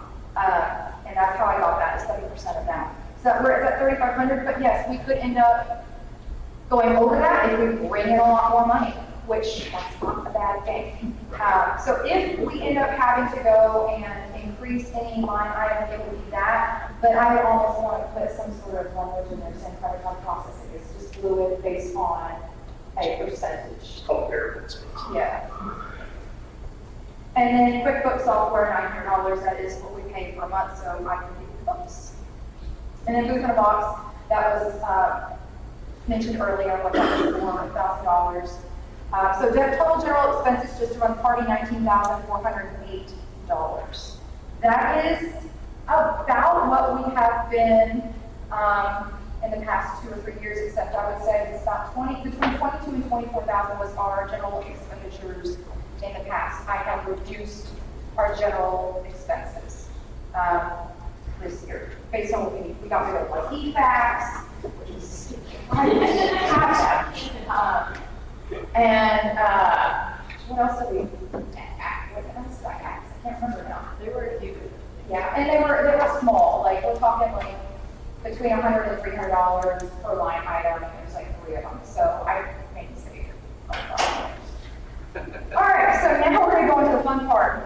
Again, with the restructuring of our expenses, IT department has 0, operations 0, communications department has 0, political action department has 0 allocated. And the reason why is because nobody from those departments have come to me and requested funds and has been able to speak on that. So whenever anybody from those departments have a special project they want to bring forward, we can just take that up in the next SLEC meeting, as it comes, and take it from there. Events department, this is something that, again, Tim has already kind of spoken on to. $750 quarterly just for SLEC. Obviously, there's not going to be any revenue on that. That is just our cost for doing business, quarterly. We did $750. The reason why we did that, and of course, what he spoke on earlier, why this meeting was a little bit more expensive, is because of COVID. We're having to rent out twice the amount of space due to social distancing. So we're not seeing that going anywhere. We want to make sure we have that where we might have to spend twice the amount of money to do business for next year if this pandemic doesn't go away. So that's the reason why it's $750 and not usually like $450. And the fundraiser budget. This is to do maybe 2 or 3 different fundraising events in 2021. That's usually tied with a SLEC meeting. And again, that right there is going to say that we're going to have a 30% revenue. So that's where the $7,000 is where that's from. The $9,100. That's the 30% revenue on that. Development department. Discretionary $5,000 because you gotta spend money to make money. And then of course with that staff fundraiser commission at 12%, that's going to be a bit fluid, but I do recommend a $5,000 cap just in our budget as another way not only to examine the contract, but let's say we reach that $5,000 cap within less than 6 months. Then SLEC can come and say, all right, let's raise that cap and we reevaluate the contract earlier.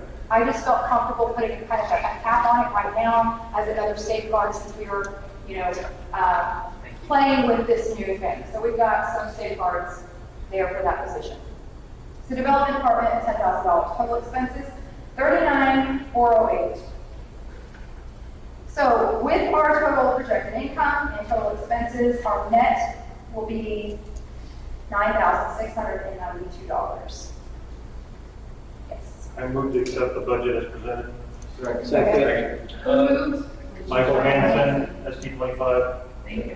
Questions? May I offer a friendly amendment?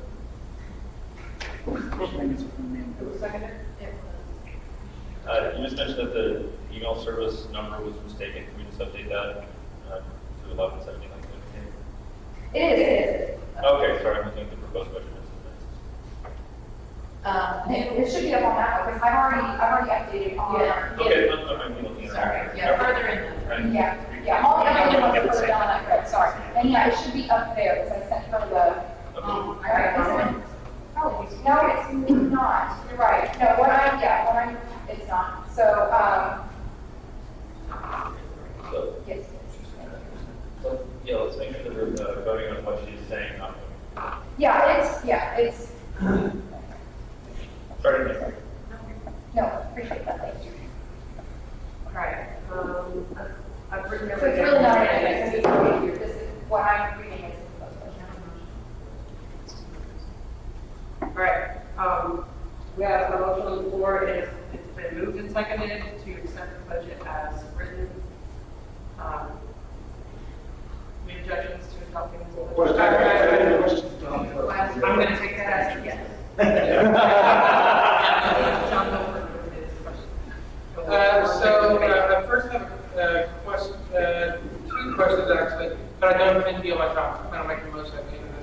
So my first one is, we're talking about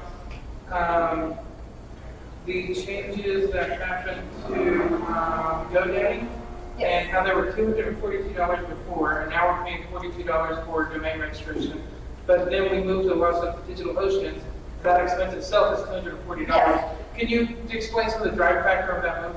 Yeah, so our forum was through GoDaddy. So our GoDaddy line item expense, even though it should have been separated out, even though it's the same vendor, it should have been separated as two different services, just so we know in the past what it should have been. Unfortunately, that wasn't, so now it's kind of cleaned up because, well, luckily now it's two different vendors, so it is going to be separated out. So GoDaddy beforehand was our forum and our domain service. That's the reason why it dropped significantly for that vendor. But the line item for our forum just basically changed. So it went from like 280 or something. I'll have to look at, sorry, it's 20. So it's basically the same amount. It's the same amount. It's just separated out into two different line items appropriately. Okay, I was understanding that. My second question. It's not DigitalOcean, it's going to go down to you. My second question is actually more of a request from you. It's my understanding from the interpretation of this motion of these credit card processing fees, will be a fluid number that will change and it could go higher than 3,500. Will you commit that if we get close to the 3,500 number, you'll come back to committee so we can evaluate things at that time? Absolutely, yes, yes. That would be the only expense that I could see us needing to do an additional expense on once we get closer to the end of the year, if we're bringing in a ton of money, which I hope we do. And you guys should too. But yeah, that's what it's based on. And I'm going to do one even better. It is on my shopping list to start shopping around for another credit card processing service that is not going to jack us up at 7%. I'm hoping to at least bring that down. I don't know if it's going to be possible, but I'm determined to look. And finally, to my motion, I move to divide the question to pull the staff fundraiser commission of 12% at $5,000 and consider that separately from the rest of the budget. I'll second that. I'm going to need your staff. Yes. John Wilford, SB 12, I looked it up. So I move to divide the question to separate the line item staff fundraiser commission 12% and consider it separately from the rest of the budget. Your motion dies for lack of a second. No, There was a second. That's the only thing. Who's second? I'll cycle. Yes. All right, this is not debatable and requires a majority vote. So the motion has been made to divide out the position for the staff fundraiser at 12% commission, separate it out from the budget to be considered separately. Is your intention to vote on the budget then without that item and then move immediately into staff position? Yes. Okay, so we understand what we're voting on. So if your vote, yes? Well, so there'll be two motions, we'll deal with the motion. We're still Correct. doing it. That is what I understand. Yes, it's a split. Mayor's motion. Then we'll go to the budget. We're voting to divide the motion, we're not, Correct. we don't pass. Correct. So what we're voting on right now is whether or not we're going to divide this out. Okay? What? Point of information, if we do divide it out and the secondary motion of the fundraiser fails, does that mean there just isn't one, or Correct. we debate the amount, or We have to if it's not, there's no When update? when we take that back up, we'll find out. It'll either pass or fail or it'll be amended. Which will we get a budget? For a budget, it's not. Request for information, Sean Huckabee, SB 26. Maybe this is out of order, but you can tell me if it is. I would like to hear Mr. Wolford speak at least very briefly to this motion, but I obviously don't have a sense of what the purpose of doing this is, but I might be convinced if I name it. Is that fine? Okay. With that said, yeah, I have at least one amendment I intend to make to this. I know there was a lot of discussion last night when we were back. There's been discussion at lunch. I think this is probably the most controversial item in the budget. That said, I think there's a lot of really good stuff in here that we can pass really easily. And then go to talk about the controversial stuff. And I don't want any of this other good stuff to get tied up in the conversation about this one line item. So I'd like to move forward with the budget as we have, which I think is great, and then we can talk about controversial. I understand, thank you. Can I do want to say on how I arrived at $5,000 in income. That's actually based on a projected income. And I even added that, I think it was, ended up being like $4,800. 41. We need to dispense some divisions question first, and then we can talk about that. Okay, so the motion to divide has been made, it has been seconded, it is not debatable. We're moving to vote now on whether or not to separate out the budget, that one item related to staff fundraiser commission, to separate it out and consider it separately. So then if you guys vote to divide this question, we're going to consider the budget as a whole without that item. And then we're going to consider that item. Everybody clear on that? So this vote that we're about to take is about whether or not to divide this piece out. Okay, we're not voting on whether or not to adopt it. All right, so all in favor of, we'll just do by show of hands. All in favor of dividing the question as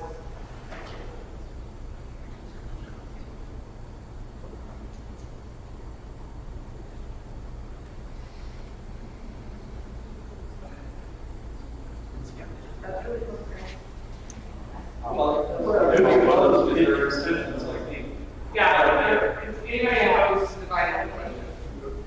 All right, so it has to, it's not close. All right, so,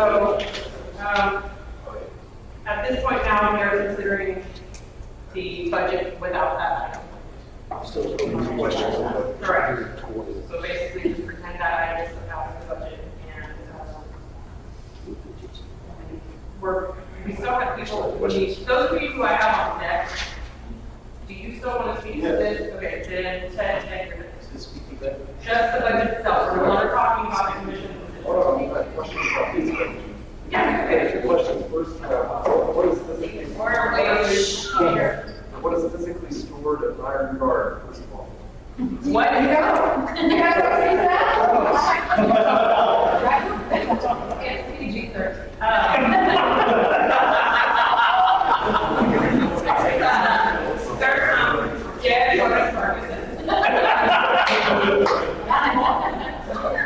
There are some running cardboard boxes. Jeffrey Epstein. Yeah, several, well, there were several boxes of books. Still some boxes of books. I brought some with me here, hoping that I would be able to unload them today, but John Wilfer brought some more. There are projector screens. You guys try to help me out. Yeah, so we did go and Whitney and I and Tim went there and cleaned out the storage units to get rid of all of that gross stuff we just talked about. So the stuff that is still in there is, we have some step and repeat frames. We have a podium, we have some, most of it is just things that we currently have that we use for either meetings or conventions that we don't have a better space for yet.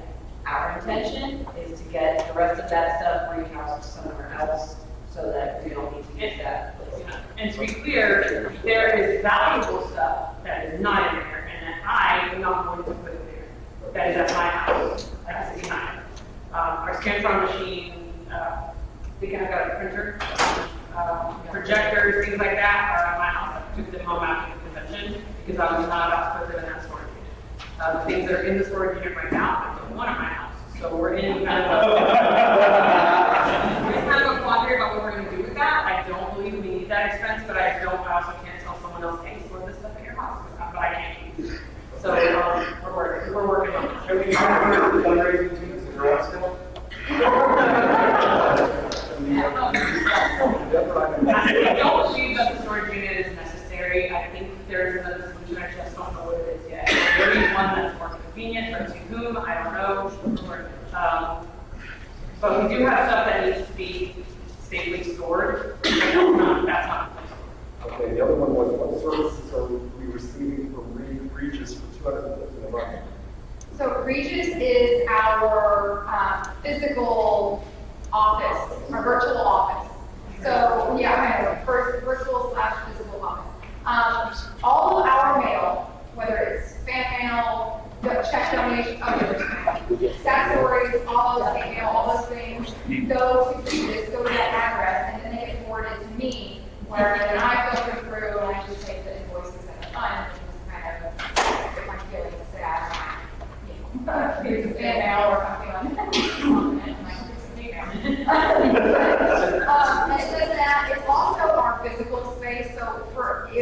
we had executives that we needed to schmooze in a professional setting, for that price, we were able to use a physical meeting space in Austin at that address. I think it's up to 2 times a month for that. I think that there is a possibility in the future of dumping that entire expense. I am in the process of talking to somebody about possibly donating a physical meeting space for us. But I didn't obviously put that in the budget because it's just exploratory at this moment. But we do need to have that physical address for mail, in case we do have to meet, that's what that's. I do think Regis has where you can, if any Regis anywhere in the country, the same number of times per month, like the grand total. So say it's like the Dallas Regis or San Antonio Regis or whatever, so it's going to a local Yes. meeting or a conference or something. Yes, so it's anywhere, yeah. But it's just, we have to go through a process of requesting and having them approved by them, and getting those stuff all day. So, yeah. Yeah. My 2 questions is that, could you scroll up so we can see the Regis and the iron storage? Okay, so Regis is 3,000 and iron bar is, I went down a motion, and I'm thinking you can make, but based on what I've heard, it's going to be, I moved to authorize the chair to obtain suitable storage and virtual office space at the current rate cost or lower. And I think I hear that y'all are trying to do that. And I encourage that, because this is Austin real estate pricing. We can do this somewhere else. My point out is, I have a question. Is our council located in Houston currently? We got sued in the 3rd quarter because of our religious influence. And maybe that's just a thing, maybe it's a bad thing, because, I don't know, but that is a fact. Now, we had a virtual office or anything in Harris County where our chair resides. And if we get sued, it would go to the First Court of Appeals, and that would be more convenient for our council. So we might be more time to stay with us. So I would just offer that as a suggestion. We can get better rates, and that is a legal, I don't know if it's an advantage, it's a legal consideration.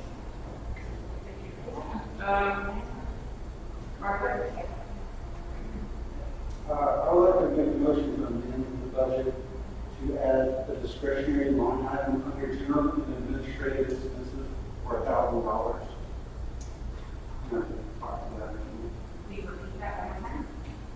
Add a line item for $1,000 for discretionary expenses under general and administrative expenses.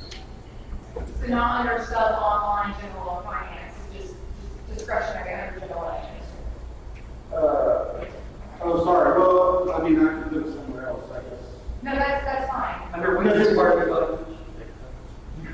Yeah, I mean, I would, if you have a better suggestion, I'm fine with the phone version on that.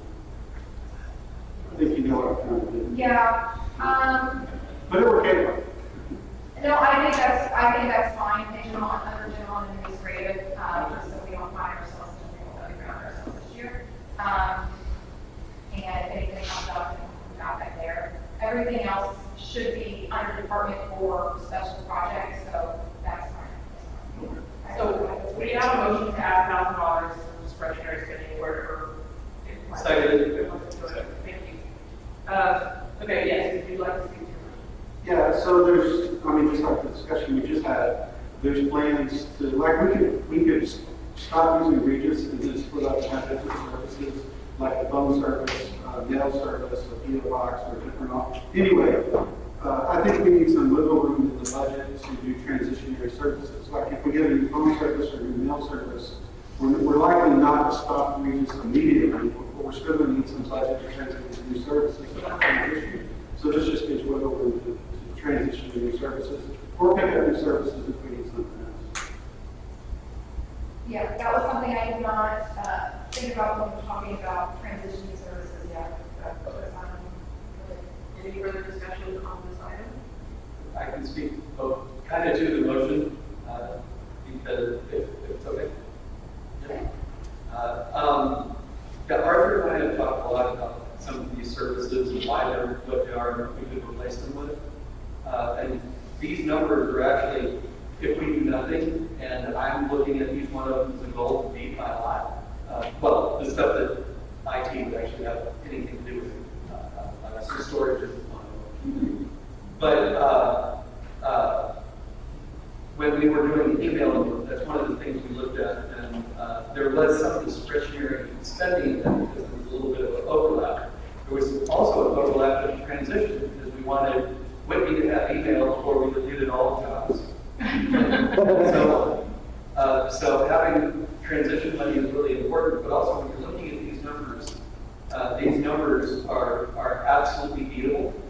For example, the forum at $240, we haven't even begun to look at optimizing that, and now that it's virtualized and not on a specific service, it can move transparently at any time.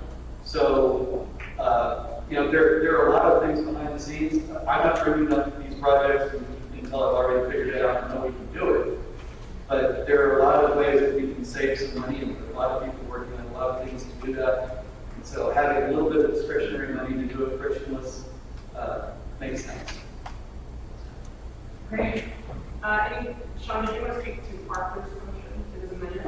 No, I wanted to speak to the original. On the main motion? Okay. All right, is there any further discussion on Arthur's amendment, which is to add, okay, the question has been called. All right, so we're proceeding to vote on the amendment, which is to add $1,000 discretionary budget. Did you decide where it's going? There. General. Okay, your general and administrative expenses. Is there any objection to that amendment? All right, that amendment passes. Now we're about to consider the main motion, which is the budget as presented with Arthur's $1,000 amendment. So, my understanding is there's currently a motion on the floor. Sean Huckabee, that's D26. My understanding is there's currently a motion on the floor to adopt this budget as amended. In the interest of time, because I believe that we are going to probably have a heated discussion about the second portion of it based on John's feedback about why he wanted to separate that out. I think we should go ahead and adopt this, so I call the question. Here. We'll proceed to vote on the budget as currently amended. Is there any objection to adopting this budget with $1,000? Budget passes.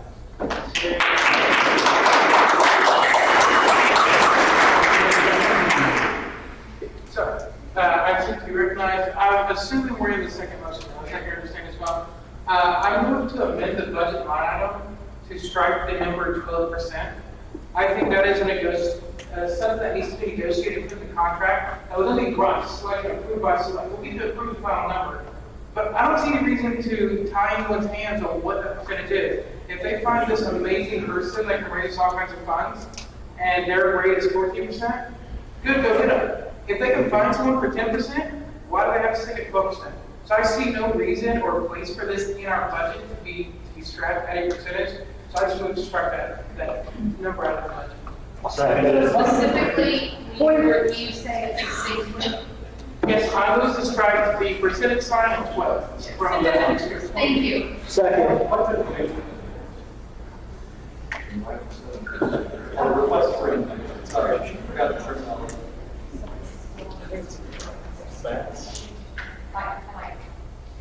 Who was second? Yes. SD60. All right.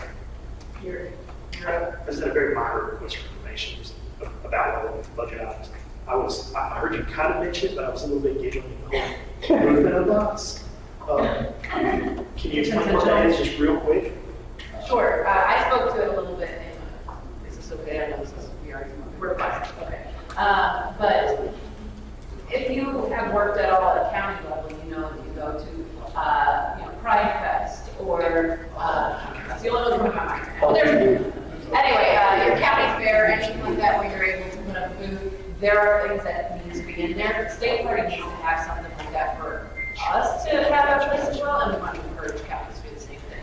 Thanks. Okay. It's All requesting right, information. so, hang on one second, I just want to remind everybody we are John moved to strike the 12% from the line item of the fundraising commission position, leaving everything else the same, putting it back where it was in the proposal earlier. The original motion did actually. Okay, and that was seconded. So we need to proceed. Request for information. Yes. The 12% as, well, prior to the motion, 12% was a cap, not a requirement, right?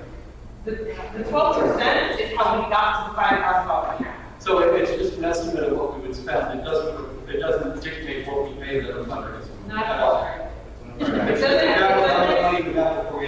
doesn't dictate their rate, it just dictates $5,000 tells us how.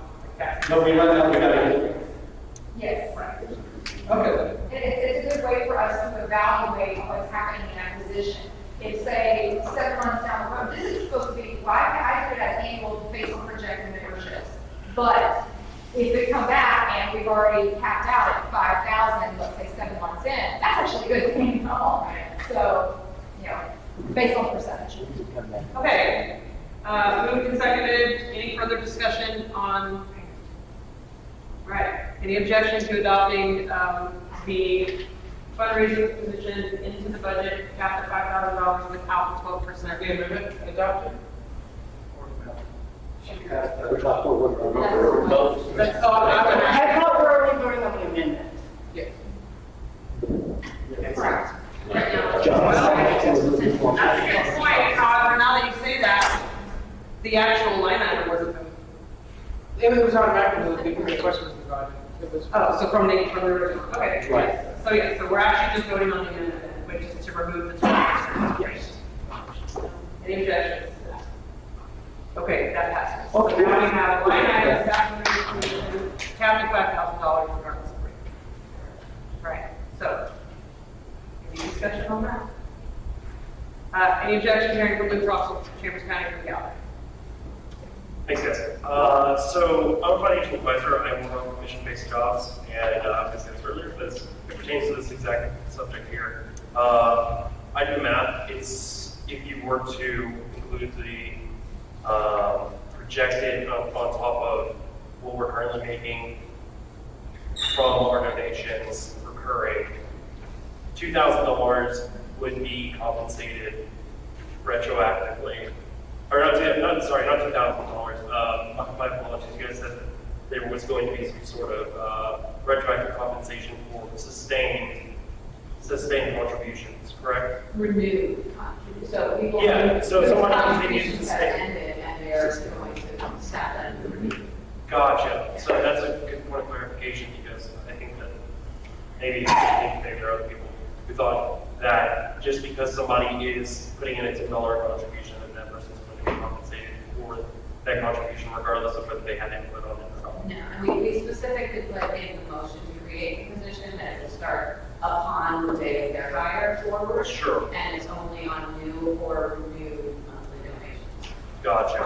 Right. So $5,000 is something along the lines of if an average donation is $10 a month, that's something close to 4,000 people that they would need to either renew or enroll. That's something to keep in mind. I just wanted to point that out because that is in a commission-based job, that's a monumental task for one person to take on. Or 400 bucks. Sure, that would be great. But if our average donation amount is $10, then that's almost 4,000 donors. So it's something to keep in mind if this is going to be tasked with one person. That's massive. I mean, I'm probably making 100 phone calls a day with what I do. And so it just kind of want to point that out as keep it in mind this may or may not be a one person job. Understood. Also, upgrades? People who move their donation from a certain level to. Awesome. Okay, just wanted to speak to that. Thank you. All right, so any further discussion on this item? Any objections to adopting this staff fundraiser commission-based position capped at $5,000 in compensation? Okay, it passes.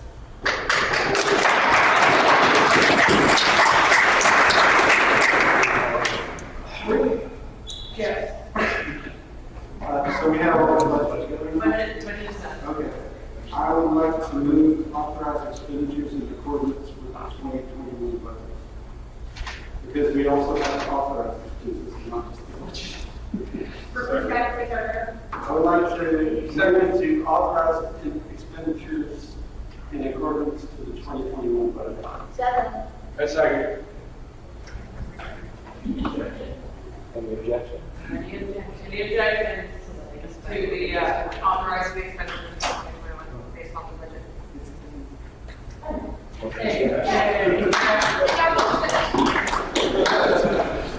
We have a budget. All right, so. 9 minutes.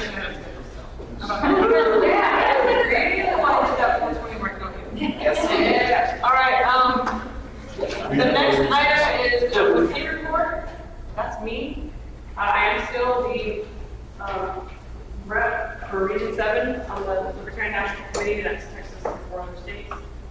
That I don't care about. Actually. Anyway, I don't have a lot to report. Obviously, we've all been doing the same thing, which is elections. And I will say that we had one state house.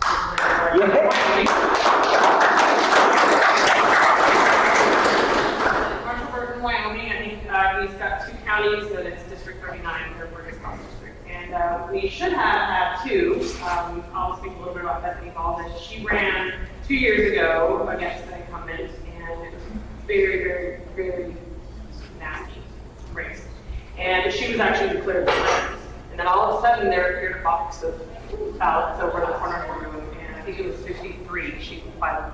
That's what she lost by, was 53 against. That guy she ran against that time actually endorsed her this time.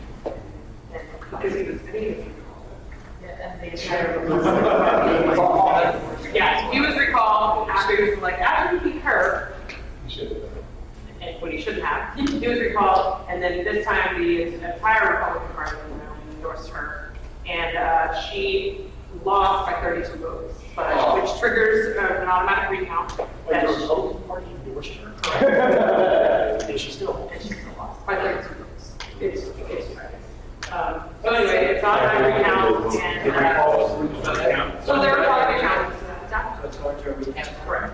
Yeah, that margin on that is very small. The LNC is now doing the quarterly meetings. We're doing, well, we're still doing quarterly in-person meetings, but we're also doing monthly Zoom meetings or whatever it is. So that's something that I'm extra about taking right now. And the hate mail that I'm getting right now is the best part. Lots and lots of good. I may just start forwarding it. Yeah, so that's really fun. But other than that, the only other thing that I wanted to kind of talk about, but I do not have the specifics on it, and I was hoping to be able to tag enrollment in the back. Excellent. And it's here. So we did have some with our elections nationwide. We did have some ballot access concerns. So if you don't mind, and I hate to put you on the spot when we walk in the door, but. That's all right. I have a lot of ways I can say this. The ballot access front doesn't look good. Just talked to Bob Johnston. We're back down to low 30s, probably 31, 32 states, which is still better than anybody else other than the Needs and the Arts, who of course have written themselves automatically everywhere. So we definitely lost a number of states. We walked in with 38, I believe, this time. We're walking away with 31 or 32. It's unfortunate, but as you all are aware, this is a very contentious race where people believe that their houses are going to burn down and they're going to die of the plague and everything else. And their marriages are going to be dissolved and everything. So as a result, everyone got all whatever, even in the super red and super blue states. And so that's where we're at. And we have work to do. All right, For anyone who doesn't know, Ken Holman is our national vice chair.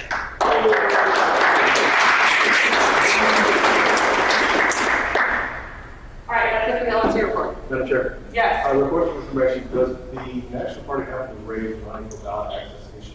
Where should somebody go to if they wanted to do such a thing? Yes. You can, LP.org. LP.org /ballot That's what we dash have. You want to repeat that? lp.org/ballot dash access. Got it? Okay, any other questions related to the national election? Just a quick thing, the hate mail that you received, Yes. what's the source of it?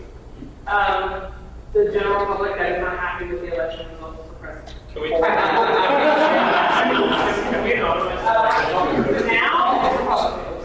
leading up to it. Please forward it to me if you're sustaining. Share, please, carry. I have a question, this is meant to be between items and possibly a motion.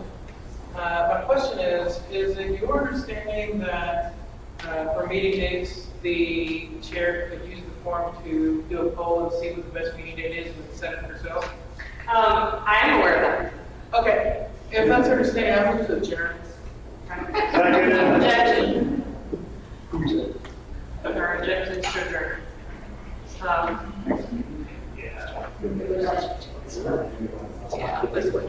There's an objection, there's been a call for adjournment and objection to it, so at this point, we're gonna vote from whether or not Who moved to adjourn? John Wilson was speaking, but I hear a apologize to the secretary. We'll get you on the right path, sir. I know. So, Okay, all right, so we have a vote, we have a vote to, on the motion to adjourn. It is not debatable, and it requires 2/3. So 2/3 of you have to agree if we're going to adjourn. So. Request for favor, Not debatable, it's not debatable. So, hands up if you, are in favor of adjournment. Guys! No. No point of order. You have a point of order? I couldn't hear who had a point of order. Sorry, point of order, it takes a majority. It's just majority? Yes. All right, so, request for information on that. not just vote. This is simple. All in favor of adjourning at this time, please. Here we go. Thank you. So we're going on to the next meeting day. I have been looking at the options here. I'm looking at February 27th as the next SLEC meeting day. That is what I want to. We actually have, okay. The venue that I'm looking at in Bastrop, really excited about doing it. They have the same availability as that day I checked, the 26th and 27th. So it just happens that actually worked out for us in Bastrop really well at a great price. So. What day? February 27th. So if it's a single bed outside of winter or the end of winter. So. Order, please. Question. Class. Ms. Martinez, can you tell us what that venue is? It's the Hampton Inn Bastrop. Pardon?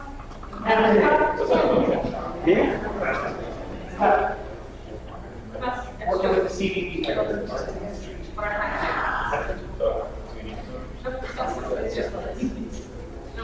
So, I'm setting the next SLEC meeting date for February 27th. And the location is still to be determined, however, we've already been sort of advised on where we're looking. And obviously, if other facilities provide considerable competition, they'll be considered. Right? Okay. Are you setting it or are we Yes. setting it? My understanding was the bylaws we wanted on next meeting. Nope, we just not. Nope. So, anybody did bring their calendar with them? Do that. It's in my phone. I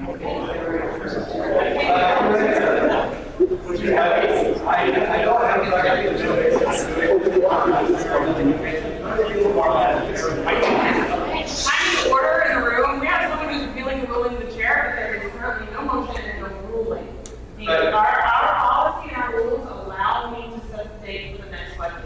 That's what I've done. That's what I've done. All right, the next item is announcements. Does anybody have any announcements? Anything else? First of all, Jeff and I are staying the night here in the hotel, but we're not going to the event tonight if anyone wants to hang Great. Lots of taxation is theft announced in the ladies' room. Uh-oh. I thought it was Kate's, so I brought it. Nope, not mine. It's yours, it's on this table. I actually still know, I have no. Okay, guys, we're still in order here, so please be mindful of that. Mr. Sherman, you have enough. All right, this is going to be a little bit longer than just 2 seconds, but essentially, for those of you who know her, Liz Coleman is leading something that she hopes to implement at a nation, state, and local wide, implementation called Libertarian Citizen Initiatives. Essentially, this is an opportunity and framework for a lot of people to use the same grassroots energy that we saw for the Let Her Speak campaign, which was not, it didn't come from a central location, it came from a good idea and a set of tools that allowed and empowered local people to kind of step up and take the reins in their area. It also serves to help combat a lot of the arguments and the stereotypes you hear from people who say libertarians are selfish or don't have solutions for certain issues. So there are 6 kind of key points that, that this is based on. Number 1 is healthcare.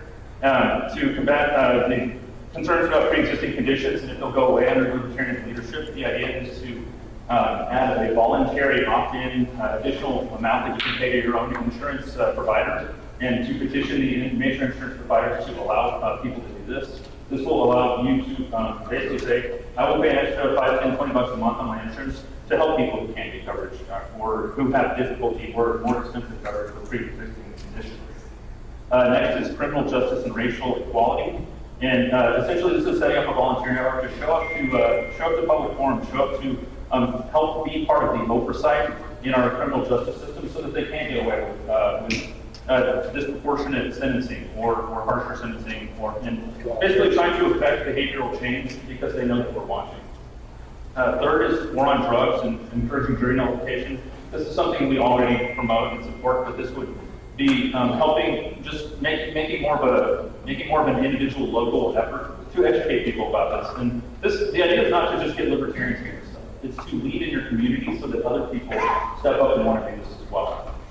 Environmental, making a focus on single-use plastics by petitioning places like Yelp to give local restaurants different opportunities to get an environmental friendly stamp or something like that to indicate if you want to filter an order from restaurants that are more environmentally conscious like that to avoid single-use plastics. Sorry, I'm almost done here, wrapping up. The second class is helping the poor, setting up a donation-based resource or volunteer-based network for single parent working parents so that they can help pool child care or even just donations of different food or other materials that they might need. And then finally, assisting seniors. And this would be more of a volunteer network. And again, all of this is super local, allowing just setting up a network to help seniors with hard chores or maybe if they can't drive, go and help pick up groceries and stuff for them. So the idea is citizen-led initiatives that can allow a voluntary solution to a lot of problems that people assume libertarians aren't good at. And the idea is setting an example, walking the walk. And we're going to be rolling this out in a couple of weeks, I think.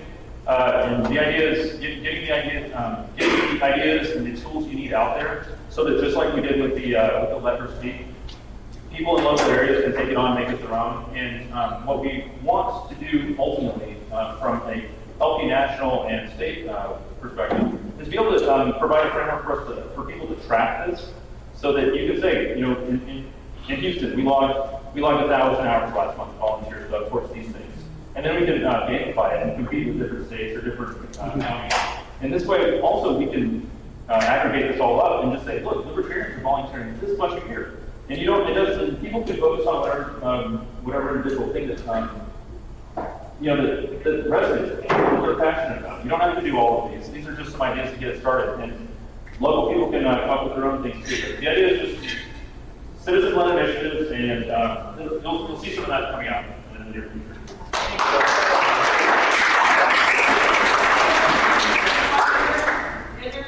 Just want to say that during the campaign, we had a bunch of new brochures printed, the trifold Libertarian Party Texas brochure in English and in Spanish. So if you'd like to take any of those with you, I think we just brought the boxes in, I can get you some of those. So please take some. Take, if you pass them in. Pass them out, use them.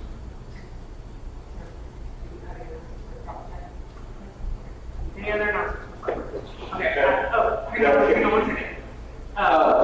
Donovan, hang on one second. Yep. I have an announcement. There may be, these boxes over here have copies of libertarianism in one lesson. If you want, you can have as many as you want. There's another box in my room. I'm happy to take it. They're great. They're great for outreach. Also, what's Benedict? I have a box of your books in my room that I don't know what else to do with them. So there's a box of other books that you're welcome to take. You should be proud. If you want, just let me know, and I will make sure they come down. I mean, they're here? Here. Yes. That's my announcement. Any announcement? Yes. To y'all about Harris County people, would you get some of these books and journals in one lesson and bring them back to Harris County for our next meeting? And we can decide how we want to use these as to revise this ordinance, so this is a donate or something like that. So, okay. And then the last item, before we get to adjourn, is public comment. This is more of a question while everybody's here. Are there any of those signs left available? I saw some out in the hallway, but I didn't know if all have been claimed. The signs have been claimed from earlier today. There's more. There's more? Okay. Thank you.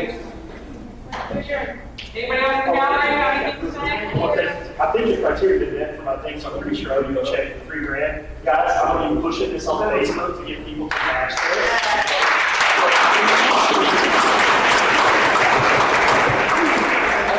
I didn't want the pound back, I want your help in getting people to donate another $3,000 so that we can turn this 3 into 6 and maybe even more.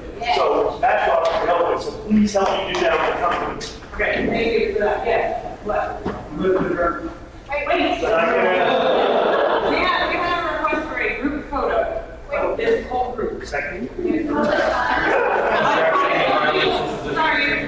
We still have more time. Yes. Jessica Howard from the River County.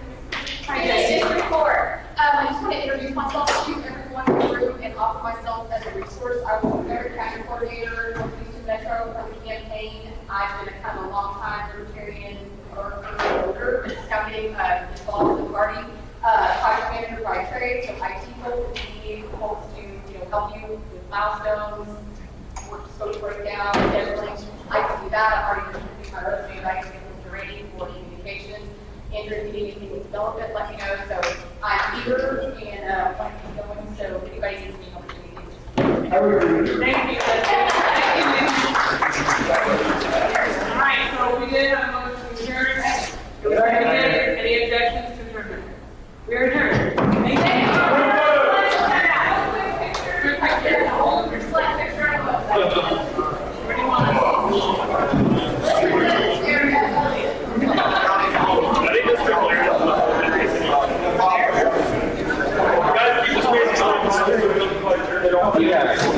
Live stream.